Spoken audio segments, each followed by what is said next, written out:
Good morning, ladies and gentlemen. This is Professor Connect bringing you guys another video. Today we are going to be going over solving algebraic equations. I'm going to try and focus on solving them with mostly variables. Why in the world am I doing this? Well, because as you can see from a couple of these different examples, this is going to be used all over the place. This is going to be used in classes like chemistry, where I have a chemistry equation here. In physics, where I actually have an AP Physics 1 style equation here. And it can be used in regular algebra class. So this gets used like in a lot of different places. And students struggle with this. I don't really know why we don't always connect dots between like math class and science class, but I'm gonna try to do that right now. One thing I wanna remind you of is you always need to still remember, you need to solve this in an order that is going to be logical. So most of the time, right, we have our things like, well, multiplication and division. These two undo each other. This is something that most students are going to be like, well, of course. What are some other pairs that undo each other? Addition and subtraction, square root and a square, okay? These guys undo each other. This is one students oftentimes miss. The other ones that undo each other, sine or any trig function and an inverse trig function will undo each other. Students just seem to take this a little bit slower. So I'm gonna try and do a couple different examples. I actually have 5 total that I wanna go through. I have 3 up here on board right now, but I wanna remind you guys of what sets kind of undo each other. Multiplication, division undo each other, addition, subtraction, we know squares and square roots, or if you need to do cubes and cube roots, and then trig functions and inverse trig functions. So for this very first example, I put these in order from easiest to hardest, so it's almost like leveling up every single time. So PV equals nRT. My chemistry students might eventually start recognizing this is the ideal gas law. So if I actually solve this for n, I can do this by, well, I need to get n by itself. What's happening at n? It's being multiplied by both r and t. It's being multiplied by both. So I could just divide by RT. What I do to one side of an equation, I must do to the other. So if you're used to an algebra teacher telling you that, you're probably used to hearing that phrase a lot. This RT will cancel out on this side, leaving me PV RT equals n. Like I said, this one was a very simple one, and yet students oftentimes are like, well, why don't I just divide this and then divide that? You can. The problem is most students aren't going to remember to combine them. What they're going to do is they're going to say, let's say I did that in that step, in that order. Let's say I divided by r first. So I have r over here, and I have nt, and then I divide this side by t and this side by t. A lot of students are going to go, oh, dividing by division. When what they should think to themselves is if I divide by t, it is the same thing as multiplying by 1 over t. And if I think of it this way, I can multiply those fractions straight across, which is how I get back to, from here, I can get back to my original answer.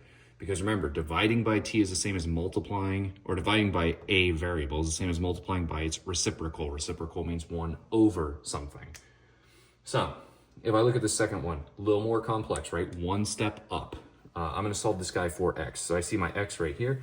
First thing I'm going to do is I'm going to take this, I'm going to multiply it by 2. The opposite of multiplying by 1/2 is multiplying by 2.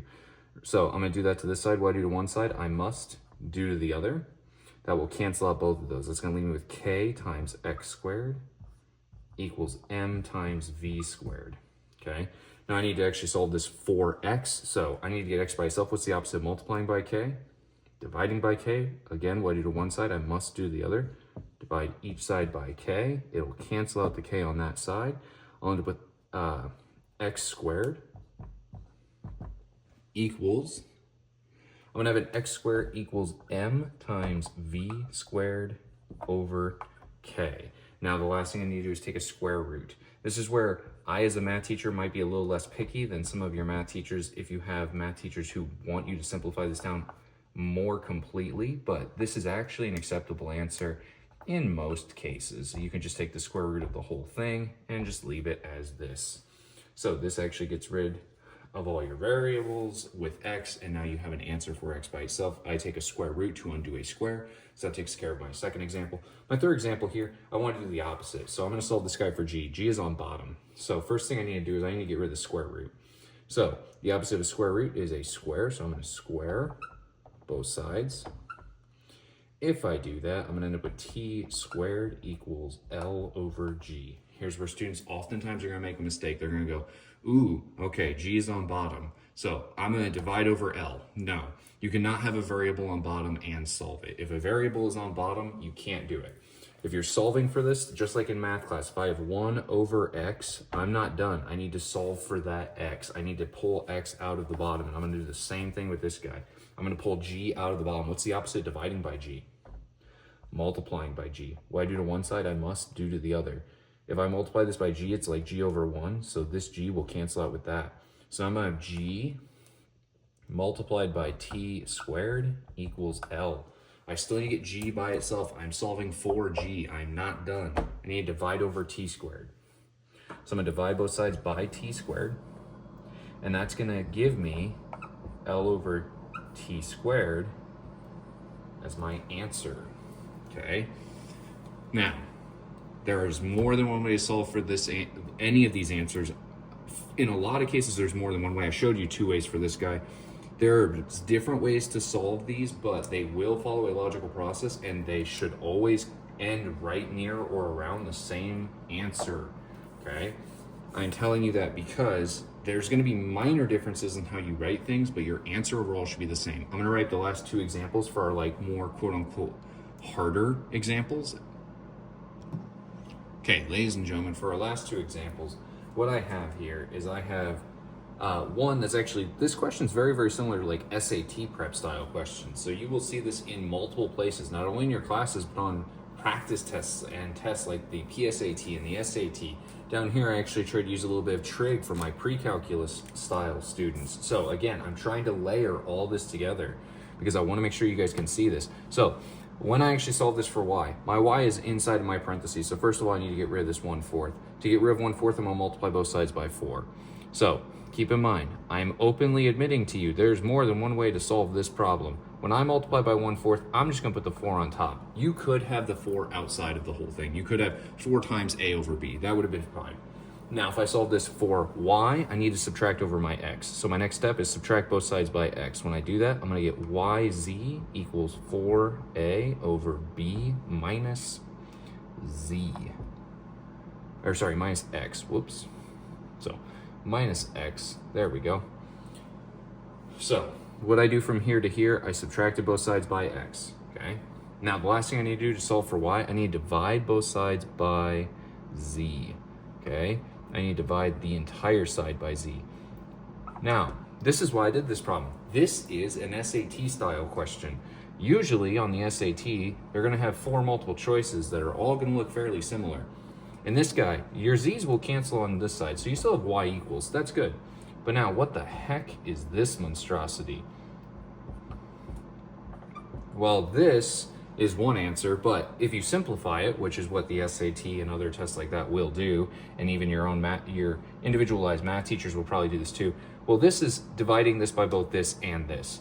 So you can actually divide it by each of them because there's an addition sign or a subtraction sign between them. So you are basically dividing it by each, like distributive property, but for division. So this could be 4a over bz minus xz,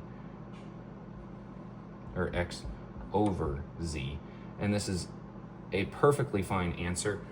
This first answer would also be fine. This is probably what you would see if you're taking like the SAT. So that's why I like to take the extra step for this guy, because this is actually a very similar problem to things and example styles that you would see on like the SAT.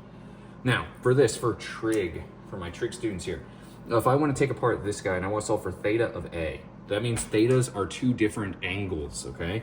So first of all, I need to get rid of this x, right? So first thing I'm going to do is divide both sides by x, giving me sine of theta of a equals y sine of theta b divided by x.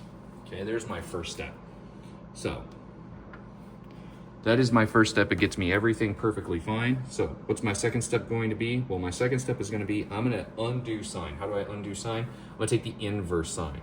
What I do to one side, I must do to the other. And so here's where students might get a little bit, I had to write it this way, I couldn't fit it. But this is where students sometimes get a little confused.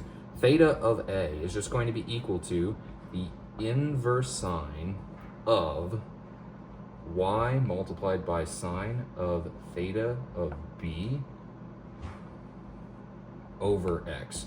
I cannot use this to undo that because this is being multiplied and divided by. So I'd have to somehow get these two out, and I just can't separate them. Not just by the way the problem is set up, it'd be really hard to separate these guys in a way that's intuitive for a shorter video like this. So this is actually an acceptable and perfectly fine answer. So that gives you guys kind of like almost like 5 different levels of difficulty spreading across multiple subjects, right? Because I did problems from chemistry, from physics, from trig, from the SAT prep, and from just basic algebra problems. So you should have a wide array of things.